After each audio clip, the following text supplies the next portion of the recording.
Ale phansi. Bakwethu khona umyazi engifuna ukudlulisa kubantu. Akwazi labantu abagcina usuku lezulu njenganami engikhule ngikholelwa emasikweni ezulu. Iswe kanjalo baba. Wathi ngelinye ilanga kwakhona umcimbi la ekhaya. Kwakulungiselwa umsebenzi ozoba mkhulu umsebenzi la ekhaya. Shuthi sisahleli nje kanjalo. Ngavese ngaboniswa into engangikhohlwa namanje into esakhohlwa into engiyibona ishengizini yabantu engenziwa. Kwaqhamuka ugogo wayemdala. Lo gogo waqhamuka wayegqoke ijazi elikhulu lengwe lalinomsile ngathi iveli libanjwa amakhosikazi.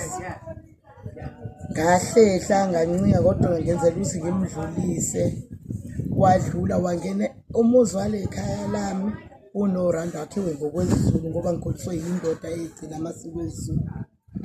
Wangena komunye uround nje omkhulu wahlala. Uthe mehlala wahlala wayehlele esihlalweni esikhulu engathi sobukhosi wahlaliswa lapho. Wangibiza wathi woza la. Mengisondela kulogogo ngiguqe ngamadolo kufike nje ukuthi angiguqe ngamadolo nje ngikhothame ngoba kwangathi inkosi. Wathi ya ngithi mina yebo sawubona. Wathi yazi khona into engifuna ukuyaleza yona la abantu abangayenzi.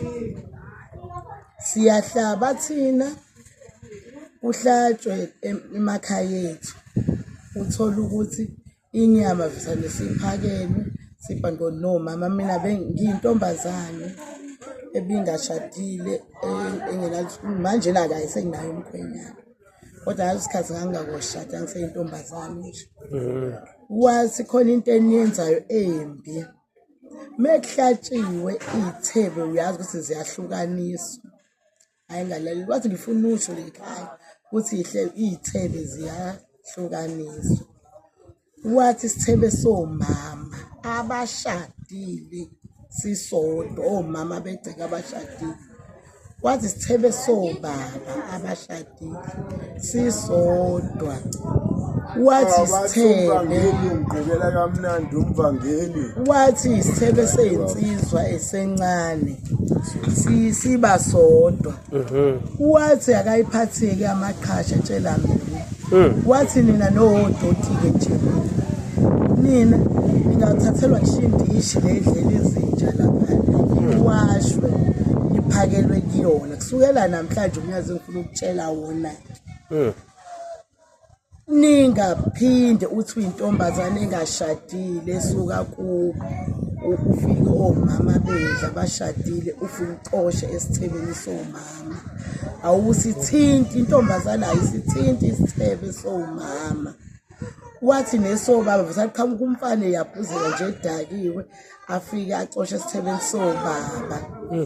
Kwathiwa konke lokho akwenziwe ngangokuba kusuka kukhona abantu abafana nathi. Wena uthi uhlabile bengenzela uma umcimbi kodwa kulungu masho uzalona idlozelile. Yilento eniyenza ukuthi ufike esithebeni sabantu abadala ufike kucosha izingane.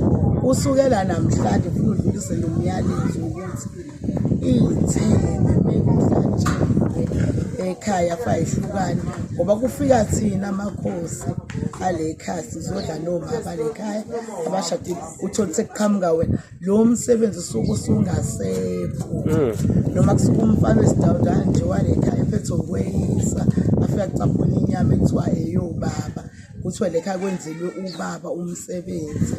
Wena uyajika uthini umsebenzi awukho uzakwenza ngoba kusuke lengane engahlambulukile yafika yacosha isithebeni kanti thina kufanele sisuke sizodla lo nyama kuqala. Njengoba ngisho officer ukuthi acoshe lokho engikushoyo uyokwenza naye kwakhe kodwa kubalulekile kufa ukwazi mohlabile zihlukanise ithemba noma athi uhlaba into encane kangakanani noma athi uyinkukhu khipha ukhwepha ukhipha iphiko ukhipha ugali ubeke ithemba zihlukane esobaba esomama esamantombazane ngoba phela sesamantombazane siyahala siyafika emzini umuntu nje sigcwala sibanga umsindi sicela nawo amantombazane lokulungile waphakela eceleni ngoba khona amaqhasha awelo phuzi awehambe ekhaya engashadile engalotsholiwe wabeka eceleni lawo maqhasha afana nami sidle eceleni ngingacoshi angacoshi esithebeni somama kuthiwa sizohleshulelwa uma engifisa ukudlulisa ilokho ukuthi abantu bakithi azama uqikelela ezinye izinto ngoba kuyenzeka uthi wenza umcimbi uthi awulunganga umcimbi kanti hayi ilamaphutha amancane amaphutha esiwenzayo ngiyabonga hayi siyabonga